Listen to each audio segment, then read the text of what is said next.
Sultan Erdogan, silakan Sultan Erdogan. Assalamualaikum warahmatullahi wabarakatuh. Waalaikumsalam. Terima kasih Bang Ferdinand, terima kasih semuanya teman-teman yang di luar Aceh. Ini ucapan terima kasih kami dari Aceh, tapi dan melalui media ini mau saya sampaikan. Hmm. Sejarah Aceh itu tidak mudah. Mungkin Bang Ferdinand tahu karena Bang Ferdinand politisi. Sejarah Aceh itu tidak mudah. Aceh itu cukup parah berdarah-darah. Tapi dulu ketika perjuangan Aceh mulai dari DOM, sampai dari DITI DOM itu kita tidak semua Aceh itu bersatu. Contoh kita bilang misalnya di tim-tim dulu ada pro integrasi, di Aceh itu ada yang namanya peta pembela tanah air. Itu mereka selalu berseberangan dengan perjuangan orang Aceh. Tapi untuk kali ini gara-gara keempat pulau ini yang pertama kali bersuara di Aceh peta. Pembela tanah air itu mengatakan jika Aceh terus diganggu, kami tuntut merdeka. Dan ini bahaya. Ini bahaya. Dengan gara-gara pulau ini mulai dari Aceh Tamiang sampai Aceh Singkil itu bisa bersatu. Bergerak bersama-sama tanpa komando. Betul seperti kata Mualim, mantan panglima perang kami, gubernur Aceh saat ini. Ketika rakyat Aceh marah, mereka tidak perlu izin dari pimpinannya, tidak butuh komando. Mereka akan bergerak secara sendiri-sendiri, tapi secara bersama.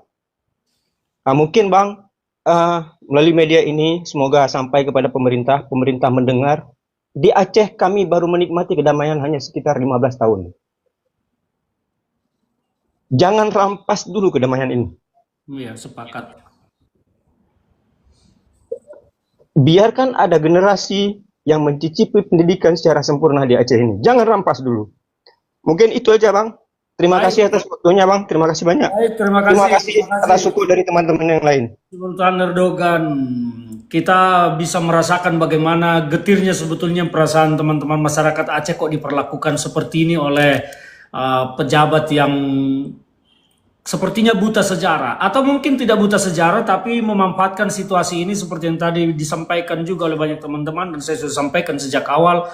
Saya melihat ada desain politik di sini untuk melakukan instabilitas politik di pemerintahan Pak Prabowo untuk melindungi, menutupi apa yang sekarang memang terus menghantam Presiden ke-7 Republik Indonesia dan keluarganya. Oke, kita lanjut Bung Aceh Oen, silakan Bung Aceh Oen. Oke, assalamualaikum warahmatullahi wabarakatuh. Waalaikumsalam, selamat malam, silakan. Salam dari Aceh yang berdaulat, yang tegak berdiri tanpa perintah pimpinan. Bisa kami lakukan kemanapun. Saya adalah mantan ex-komandan GAM. Wih, mantap. Nah, jadi gini Bang, saya kembalikan kepada sejarah. Tahun 1926 sudah jelas di peta, dan kembali direvisi kepada tahun 1956 juga sudah jelas di peta. Itu adalah hak dan dikelola oleh Aceh. 4 pulau tersebut itu memang hak dan kewajiban orang Aceh. Jangan dicaplok lagi sama orang-orang yang tidak bertanggung jawab oleh Indonesia. Gitu. Jadi yang kami inginkan Aceh itu harus kembali damai yang kami inginkan. Tapi kalau sudah begini, darah rakyat Aceh, mungkin Abang lebih tahu bagaimana sifat orang Aceh. Paham saya. Ya. Kenal sekali Aceh, banyak sahabat kita Aceh. Oke. Saya kembalikan kepada Bapak Tito Karnavian selaku Menteri Dalam Negeri. Itu harus mengambil tegak, jangan sebelah pihak, tapi tanpa komunikasi dengan pihak Aceh. Sewenang-wenangnya dia mengeluarkan SK Mendagri itu yang tidak tahu status yang benar sejarahnya Aceh bagaimana. Ya. Saya harap kepada media ini mungkin adalah suara dari rakyat Aceh. Kalau memang ingin caplok, silahkan caplok, tapi kami siap untuk mendidihkan darah kembali untuk melawankan Indonesia. Mungkin dengan salah satu dengan ini, mungkin Allah telah mengizinkan untuk untuk menampakkan Aceh lagi akan insyaallah akan merdeka ke depannya gitu. Karena sudah melanggar dengan MOU Helsinki di tahun 2005. Ya. Betul-betul MOU Helsinki itu hak dan kewajiban orang Aceh untuk mengelolanya hutan dan lautnya tanah Aceh sendiri, termasuk SK Migas. Gitu bang. Mungkin ini saya sampaikan supaya sampai kepada Tito atau Pak Prabowo selaku Presiden Indonesia. Kami harapkan kembalikan Pulau Aceh yang 4 itu yang sudah dicaplok oleh Sumut atau ente-ente Solo gitu, Mulyono. Mohon maaf mungkin agak kasar sedikit, tapi ini realita dan Memang kenyataan yang kita itu ngomong. nggak kasar, itu tegas, nggak apa-apa. Tapi kami harapkan saya selaku rakyat Aceh, janganlah mengejolak konflik kembali. Kami harap perdamaian ini tetap terjaga dengan yang berdaulat, supaya Aceh tetap dalam bingkai NKRI. Kalaupun memang orang ini tidak mau, kita siap juga angkat senjata kembali untuk tumpahkan darah titik penghabisan untuk merebut kembali tanah Aceh walaupun sejengkal yang diambil oleh Jakarta gitu. Terima kasih. Bahwa di beberapa hari yang lalu ada uh, penggugatan soal keaslian ijazah ketua itu kan begitu. Dan saya merasa bahwa ini adalah pengalihan isu supaya masyarakat tidak. Ya, halo teman-teman, kembali bersama saya di channel ini, channel Indonesia 2045 yang membahas seputar politik, pendidikan, dan juga budaya. Ya, menarik sekali kabar yang ini mungkin saya sebut ya bikin gaduh rakyat lah gitu ya. Soal 4 pulau ya yang sudah sejak lama dimiliki oleh Aceh dan termasuk wilayah Aceh juga sudah sejak lama ya. Dan baru-baru ini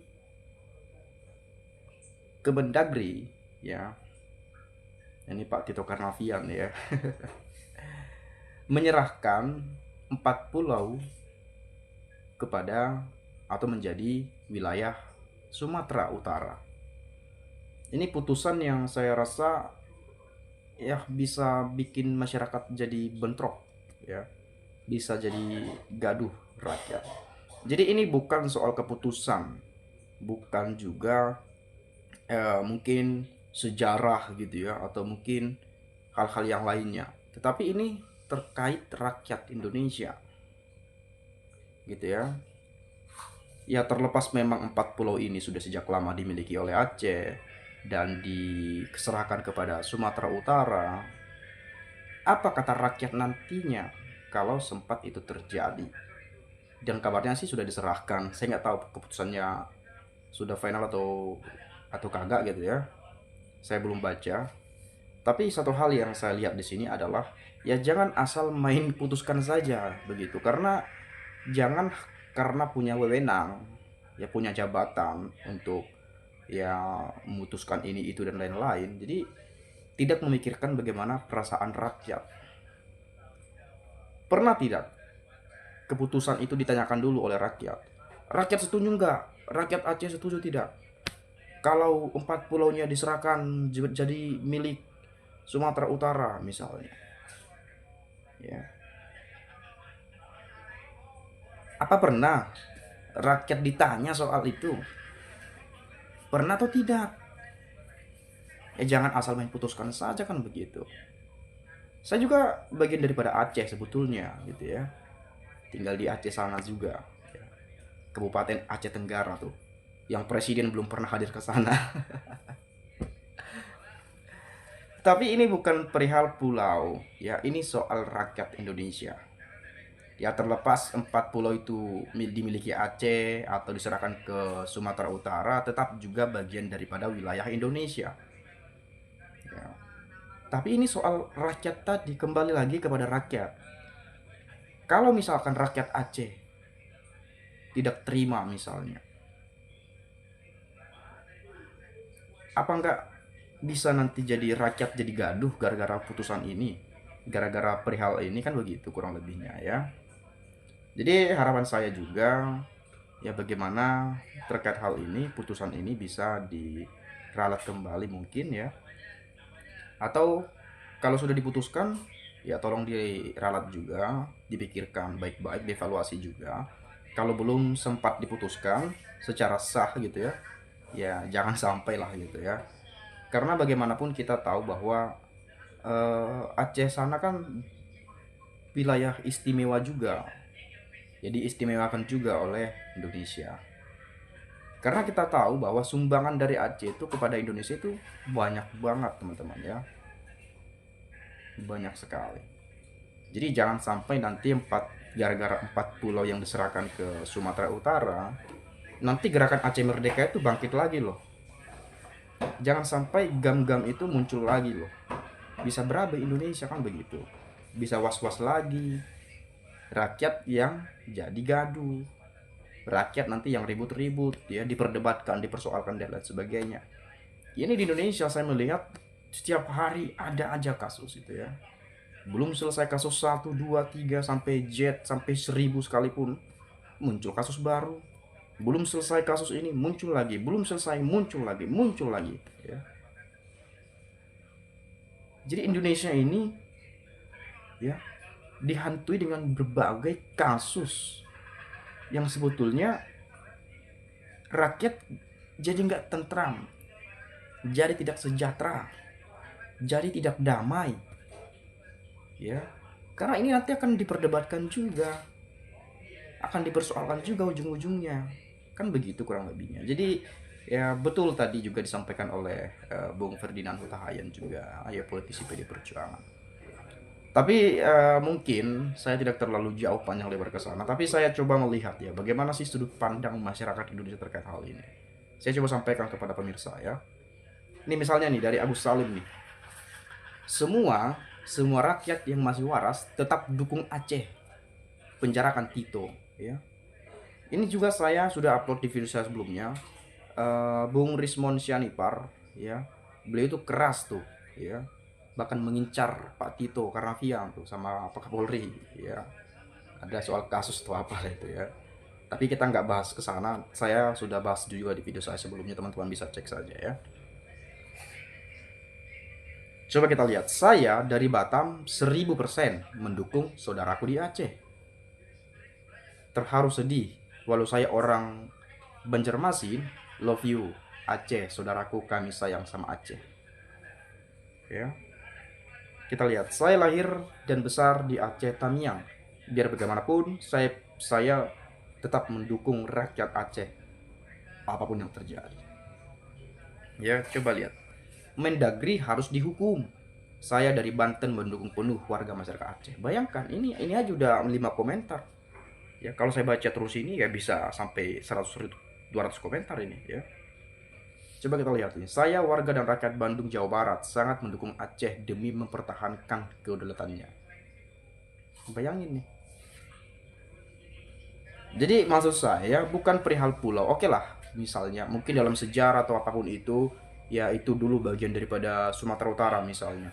Tapi kalau sudah lama dimiliki, kalau sudah ini itu dan lain sebagainya, jangan lagi dipersoalkan, digugat dan lain-lain. Nanti muncul lagi konflik baru, muncul masalah baru, ijazah palsu belum selesai, pemakjulan Gibran belum selesai dengan tuntutan itu, ya. Pagar laut sampai sekarang saya nggak tahu alur ceritanya tuh bagaimana, udah mulai hilang juga beritanya.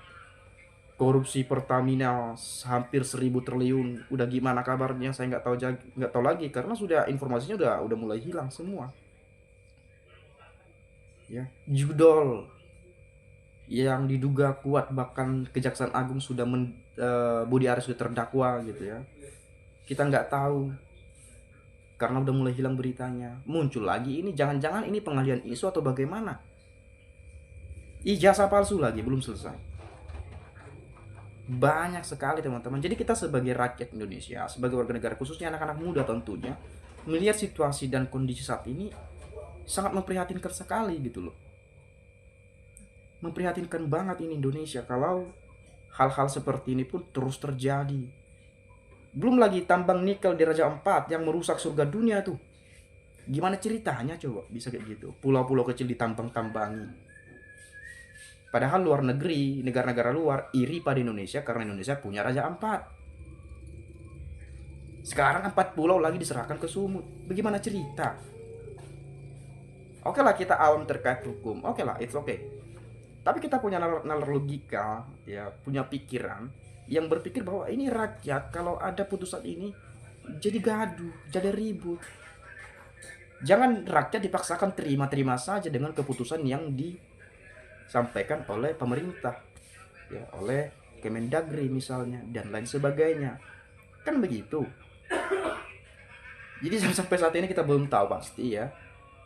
Sebetulnya ini mau apa namanya, banyak yang ingin saya sampaikan, ya. Ini komentar teman-teman kita juga banyak yang harus diulas, tapi ya saya rasa cukup lah, ya. Menurut pandangan hemat saya, yaitu tadi soal rakyat, jangan sampai rakyat jadi gaduh, jadi ribut gara-gara persoalan ini. Ya, stoplah membuat rakyat kisruh. Stoplah membuat kasus-kasus baru. Stoplah membuat polemik-polemik dan lain sebagainya. Biar rakyat Indonesia itu bisa tenang, merasakan kedamaian. Ya, merasakan kedamaian. Itu aja sih sebetulnya. Kalau kita melihat, ya, berbicara keadilan sosial bagi seluruh rakyat Indonesia, mana keadilan yang mana coba? Mana ada keadilan sosialnya bagi seluruh rakyat Indonesia? Rakyat yang mana? Masih banyak kaum-kaum kelaparan, masih banyak kaum-kaum pengangguran, kemiskinan terjadi di mana-mana. Pengangguran merajalela. Ya, PHK terjadi di mana-mana. Korupsi banyak sekali sekarang ini. Banyak sekali korupsi. Coba fokuskan. Ya, ini pemerintah ini harus fokuskan juga, desak juga kalau bisa gedung DPR diduduki aja tuh, di demo. RUU perampasan aset koruptor itu disahkan segera. Itu saja dulu, ya, itu aja. Saya rasa Indonesia bakal jauh lebih maju ke depan. Jadi kalau saya melihat kondisi ini, saya agak-agak jengkel juga sebetulnya, ya. Karena kita rakyat, kita warga negara Indonesia merasakan juga. Saya juga lihat tuh di TikTok, di Facebook, di Instagram, di Twitter, apalagi di X, di YouTube, ya, perdebatan terjadi terus. Komentar-komentar, ada yang saling dukung, ada yang saling tidak dukung, dan lain-lain. Jadi ada pro dan kontra di sini, kan begitu. Jadi jangan sampai rakyat diadu domba. Ya, berikanlah keputusan yang menyejukkan semua pihak, yang menyenangkan semua pihak. Kurang lebih seperti itu. Bahkan saya baca di komentar banyak sekali, sedangkan orang Sumut saja mendukung mendukung Aceh. Aduh, ini saya oke lah teman-teman, ya, mungkin itu saja lah. Saya nggak terlalu jauh panjang lebar ke sana, nanti ya rasa-rasanya teman-teman juga sudah mengerti, ya. Itu saja mungkin dari saya, kita akan bahas besok saja di video saya selanjutnya, ya. Terima kasih, saya ucapkan sekali lagi salam dan sampai jumpa.